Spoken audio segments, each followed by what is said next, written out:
हिंदी में यूपीएससी की तैयारी से संबंधित प्रोग्राम्स को देखने के लिए सब्सक्राइब करें स्टडी IQ IAS हिंदी। नमस्कार दोस्तों, स्वागत है आपका study IQ IAS Hindi platform पर। आज की इस खास चर्चा के अंतर्गत हम लोग अंतर्राष्ट्रीय संबंध से संबंधित एक बहुत ही महत्वपूर्ण खबर पर बातचीत करने वाले हैं। महत्वपूर्ण खबर इसलिए है क्योंकि बीते लंबे समय से दो देशों के बीच में फ्री ट्रेड एग्रीमेंट यानी कि मुक्त व्यापार समझौते को लेकर के एक नेगोशिएशन का जो दौर है, वार्ताओं का जो दौर है, वो चल रहा था, लेकिन इसको अंततः एक अंतिम रूप नहीं दिया जा सका था। कई सारी वजहें थी, दोनों देशों के स्तर पर अपनी अपनी कुछ शर्तें थी। उन शर्तों के मद्देनज़र भी जो यह एक लंबी समय की जो स्थिति है वो हमें देखने को मिली। हम लोग बातचीत कर रहे हैं भारत और ब्रिटेन के बीच के FTA को लेकर के। आप सभी को पता होना चाहिए कि भारत ने हमेशा से कोशिश की है कि ब्रिटेन के साथ अपने व्यापारिक संबंध को बेहतर तरीके से आगे बढ़ाते रहें। बेहतर तरीके से इसलिए आगे बढ़ाते रहें क्योंकि जहां एक तरफ ब्रिटेन अपने आप को यूरोपीय यूनियन से अलग देश के तौर पर ट्रीट करता है, वहीं दूसरी तरफ भारत का यूरोपीय यूनियन के देशों के साथ भी व्यापारिक सरोकार, व्यापारिक संबंध रहा है, रहता है। इसी परिप्रेक्ष्य में भारत यह नहीं चाहता कि हम ब्रिटेन के साथ अपने संपर्क को बाधित करें, क्योंकि ब्रिटेन भारत के लिए एक बहुत ही महत्वपूर्ण साझेदार देश के तौर पर जाना जाता है, माना जाता है। आंकड़े बताते हैं कि भारत और ब्रिटेन के बीच की व्यापारिक साझेदारी को यदि देखा जाए तो फिर भारत ब्रिटेन का 12वां या फिर 13वां व्यापारिक साझेदार के तौर पर दिखता है।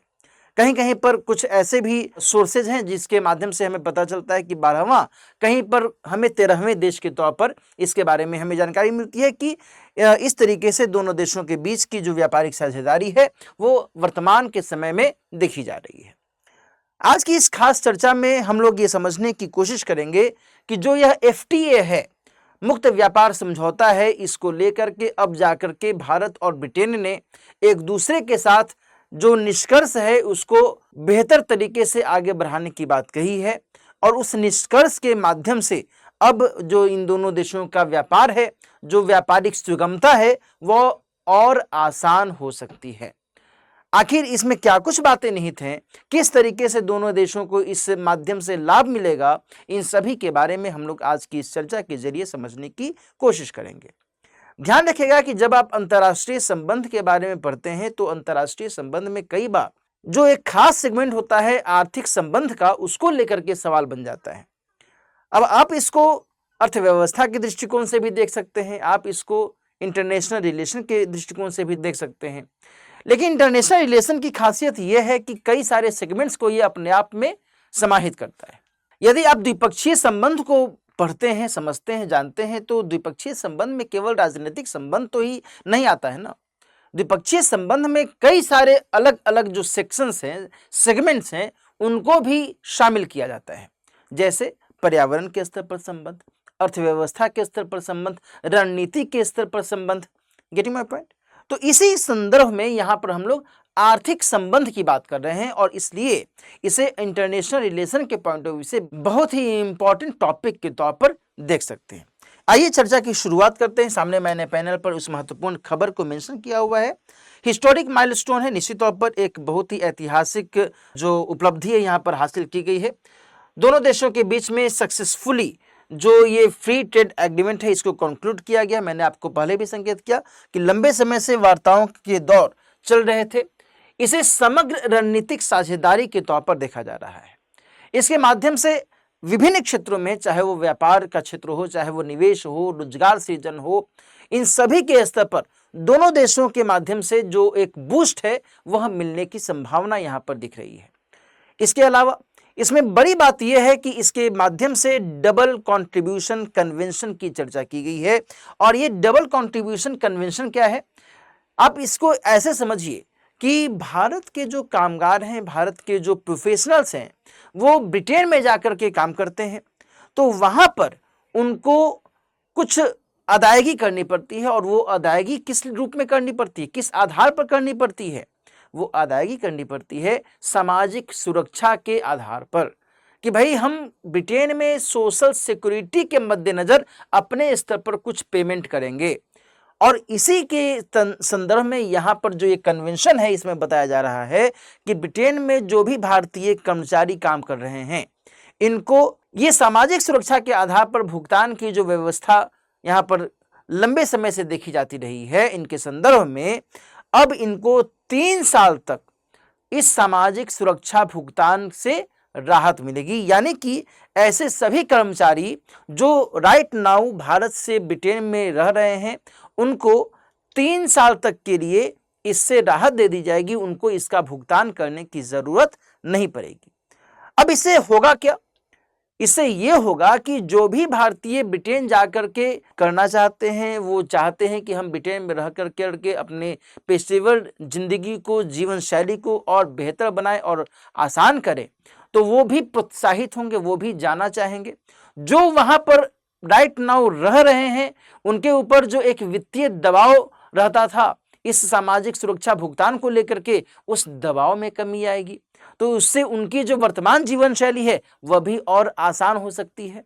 Getting my point? इसके माध्यम से जो नियोक्ता भारत से लोगों को हायर करते थे या फिर जो नियोक्ता भारत से लोगों को भेजते थे अपनी वहाँ की कंपनी में काम करने के लिए, उनको भी यहाँ से कर्मचारियों को भेजने में आसानी होगी, कोई दिक्कत नहीं होगी, बिना किसी हेजिटेशन के लोग वहाँ जाना चाहेंगे। तो इसी कंटेक्स्ट में यह जो कंडीशन जो यहाँ पर रखा गया है इस एफटीए के अंतर्गत, ये अपने आप में इंपॉर्टेंट हो जाता है। क्लियर है? अब मान लो कि कल को आपसे इस पार्टिकुलर कंटेक्स्ट में सवाल पूछ दिया जाए कि साहब डबल कंट्रीब्यूशन कन्वेंशन की बात की गई है एफटीए में, इसका मतलब क्या होता है? तो यहां पर इसी बात से आप इसको समझ सकते हैं। इसके अलावा और क्या किया गया है? भारत की लगभग 99% वस्तुओं पर शून्य शुल्क लगाया जाएगा। यानी कि भारत से जो भी वस्तुएं निर्यात की जाती हैं ब्रिटेन में, उनमें यदि प्रतिशतता के हिसाब से देखें तो लगभग 99% ऐसी जो वस्तुएं होंगी उसमें कस्टम ड्यूटी शून्य हो जाएगी, है कि नहीं? अब इससे क्या भारत को लाभ होगा? इससे भारत की वस्तुओं का बड़े पैमाने पर वहां निर्यात किया जा सकता है, आसानी से निर्यात किया जा सकता है। क्यों? क्योंकि वहां पर कस्टम ड्यूटी नहीं लगेगा।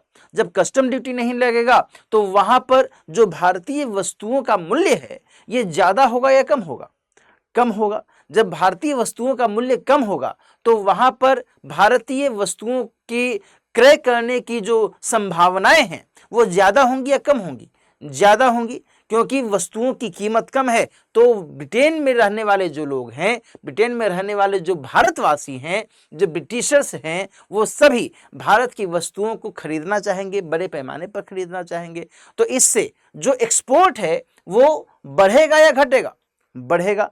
जो वस्तुएं यहां से निर्यात की जा रही हैं, इन वस्तुओं का जो भारत में उत्पादन किया जा रहा है, जिन कल कारखानों में इनका उत्पादन किया जा रहा है, वहां पर डिमांड बढ़ेगी या घटेगी? डिमांड बढ़ेगी। डिमांड जब बढ़ेगा तो यहां पर इनका उत्पादन बढ़ेगा या घटेगा? बढ़ेगा। और इनका उत्पादन जब बढ़ेगा तो इसमें काम करने वाले जो लोग हैं इनकी संख्या बढ़नी चाहिए या घटनी चाहिए? तो बढ़नी चाहिए। कहने का मतलब ये डायरेक्टली और इनडायरेक्टली रोजगार सृजन और साथ ही क्रय क्षमता के विकास को भी इंडिकेट करता है। Getting my point? तो ये सारे जो यहाँ पर कनेक्शंस हैं, इन सभी को यहाँ पर ध्यान में रखने की जरूरत है। और इसी लिहाज से मैंने यहाँ पर मेंशन भी किया हुआ है कि रोजगार सृजन में भी इसके माध्यम से प्रोत्साहन मिलेगा, निवेश में भी प्रोत्साहन मिलेगा, व्यापार में भी प्रोत्साहन मिलेगा और नवाचार के स्तर पर भी यानी इनोवेशन के स्तर पर भी प्रोत्साहन दिया जा सकेगा। Getting my point? चलिए अब यहां पर हम लोग आगे जो अगला यहां पर टॉपिक है, सेवाओं में व्यापार को प्रोत्साहन मिलेगा। सेवाओं में व्यापार को प्रोत्साहन कहने का मतलब क्या? शिक्षा के स्तर पर, प्रोफेशनल सर्विसेज के स्तर पर, स्किल के स्तर पर, आईटी सेक्टर होते हैं उसके स्तर पर, इंफॉर्मेशन टेक्नोलॉजी वाला जो सेक्टर होता है, सूचना प्रौद्योगिकी के स्तर पर धूमधाम से बहुत बेहतर तरीके से यहाँ से लोग जा सकते हैं, उसके माध्यम से लोगों को वहाँ पर रोजगार मिल सकता है। Getting my point? तो इस लिहाज से भी इसे यहाँ पर एक लाभ के दृष्टिकोण से देखा जा रहा है। अब यहाँ पर कुछ अन्य महत्वपूर्ण पक्षों को भी ध्यान दें कि एफटीए का जो यहाँ पर लाभ है वो किस तरीके से और आसानी से यहाँ पर दिख रहा है। इन सभी को हम लोग पॉइंट दर पॉइंट देखने समझने की कोशिश करें। पहली बात जो यहाँ पर कही जा रही है, इसमें देखो होता है क्या, मैंने आपको बताया ना कि फ्री ट्रेड एग्रीमेंट, मुक्त व्यापार समझौता, यानी कि हम व्यापारिक गतिविधियों में इस तरीके से एक दूसरे के साथ पेश आए ताकि हम अपना सामान आपके यहाँ पर बिना किसी अड़चन के बेच सकें और आप हमारे यहाँ आप अपना सामान बिना किसी अड़चन के बेच सकें। इससे हमें भी लाभ होगा और आपको भी लाभ होगा। तो इसी कंटेक्स्ट में यहाँ पर ये बातें कही जा रही हैं कि साझेदार देशों के बाजारों में शून्य शुल्क प्रवेश से निर्यात बाजारों के विविधीकरण, उसको डाइवर्सिफाई किया जा सकता है और उसको एक्सपैंड भी किया जा सकता है। इसके माध्यम से यहाँ पर जो दोनों देशों की औद्योगिक गतिविधियां हैं इनको लाभ मिलता है। Getting my point? तो इस कंटेक्स्ट में जो ये एफटीए है, ये एफटीए अपने आप में बहुत महत्वपूर्ण माना जा सकता है। इसके अलावा उन प्रतिस्पर्धियों के साथ समान अवसर उपलब्ध कराने में यह मदद करता है जिन्होंने पहले ही किसी साझेदार देश के साथ एफटीए को महत्व दिया है। मान लो कि एक्स और वाई जो देश हैं वो पहले से ही एफटीए में शामिल हैं। अब यहां पर जो जेड है वह भी वाई के साथ जो एफटीए है इसमें शामिल होता है। ठीक है साहब, अब इससे क्या होगा? इससे यह होगा कि जो एक्स और जेड के बीच का कंपटीशन है ये कंपटीशन बढ़ेगा। अभी क्या था? अभी केवल एक्स और वाई के बीच में एफटीए था। तो इससे कह सकते हैं कि एक्स ने वाई के ऊपर अपनी मोनोपोली भी स्थापित करने की कोशिश की होगी, कोशिश कर सकता है। लेकिन जब जेड भी वाई के साथ एफटीए करेगा तो जेड को भी वाई में बहुत बेहतर तरीके से लाभ मिल सकता है, वाई देश में बेहतर तरीके से उसको लाभ मिल सकता है, उसकी वस्तुओं को एक्सेस मिल सकता है, उसकी वस्तुएं वहां के बाजार में जा सकती हैं, उनकी वस्तुओं का विक्रय बहुत बेहतर तरीके से हो सकता है। तो ऐसे में जो प्रतिस्पर्धात्मकता की स्थिति है एक्स और जेड के बीच में वह बढ़ेगी या घटेगी? और यही तो बेहतर है, प्रतिस्पर्धा होनी चाहिए न कि एकाधिकार होना चाहिए। तो इसी बात को यहां पर मेंशन किया गया है कि उन प्रतिस्पर्धियों के साथ समान अवसर उपलब्ध कराया जा सकता है। एक तरीके से लेवल प्लेइंग फील्ड की भूमिका इसके माध्यम से अपनाई जा सकती है, जो कि वैश्विक व्यापार के दृष्टिकोण से अपने आप में बहुत ही सकारात्मक दृष्टिकोण से देखा जा सकता है। इसके अलावा एफटीए साझेदार देश के बाजार में गैर एफटीए सदस्य देश के प्रतिस्पर्धियों की तुलना में अधिमान्य व्यवहार को सक्षम बनाता है, यानी कि प्रेफरेंशियल जो बिहेवियर है इसको बेहतर बनाता है। देखो सिंपल सी बात यह है कि मान लो कि फिर से हम लोग एक्स, वाई और जेड की बात करें। एक्स और वाई के बीच में यदि एफटीए है और जेड ने वाई के साथ ऐसा कोई एफटीए नहीं किया है, लेकिन बस व्यापारिक गतिविधियां चल रही हैं, एफटीए तो नहीं किया है लेकिन व्यापारिक गतिविधियां चल रही हैं, तो इसमें फायदा किसको ज्यादा मिलना चाहिए, एक्स को या जेड को? एक्स को, क्योंकि इसकी वस्तुएं इस वाई देश में आसानी से ज्यादा कीमत में नहीं बल्कि कम कीमत में बेहतर तरीके से बड़ी मात्रा में मिल सकती हैं और इसके आधार पर इस एक्स और वाई के बीच का जो व्यापारिक संबंध रहेगा वो ज्यादा आसान होगा या फिर इसमें कठिनाई होगी? आसान होगा। लेकिन वहीं जेड और वाई के बीच में तो व्यापारिक संबंध है लेकिन इनके बीच में एफटीए नहीं है, तो जेड की वस्तुएं वाई देश में हो सकता है कि ज्यादा महंगे दाम पर मिले, तो लोग कम दाम की वस्तुएं खरीदना चाहेंगे या ज्यादा दाम की वस्तुएं खरीदना चाहेंगे? कम दाम की वस्तुएं खरीदना चाहेंगे। तो निश्चित तौर पर इससे जो गैर एफटीए सदस्य देश हैं उनकी तुलना में एफटीए सदस्य देश के साथ जो संपर्क है, संबंध है, व्यापारिक कारोबार है वो और आसान और बेहतर यहां पर हो सकता है। तो इस लिहाज से यह भी एक बहुत ही फायदेमंद जो पॉइंट है वो हमें दिखता है। इसके अलावा ऐसे समझौते घरेलू विनिर्माण को प्रोत्साहित करने के लिए विदेशी निवेश को भी आकर्षित करते हैं। देखो कितनी अच्छी बात कही गई है।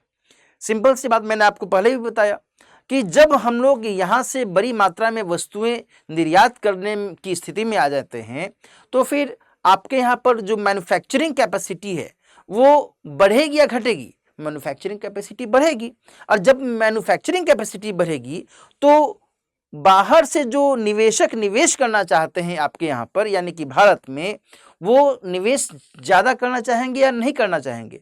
ज़्यादा करना चाहेंगे, उनको यहाँ पर एक बेहतर माहौल मिलेगा, उनको यहाँ पर एक बेहतर वातावरण मिलेगा, बाजार का जो वातावरण है वो उनको सहज लगेगा, सुगम लगेगा, आसान लगेगा।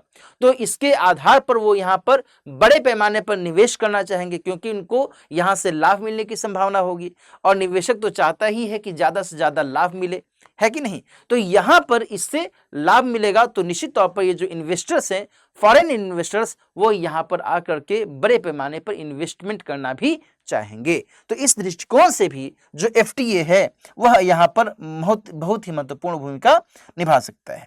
तो इन सभी दृष्टिकोणों से जो भारत और ब्रिटेन के बीच में हालिया FTA हुआ है, ये आगे इन दोनों देशों के बीच के व्यापारिक सरोकार को, व्यापारिक संबंध को और आसान बनाने में अहम भूमिका निभाएगा।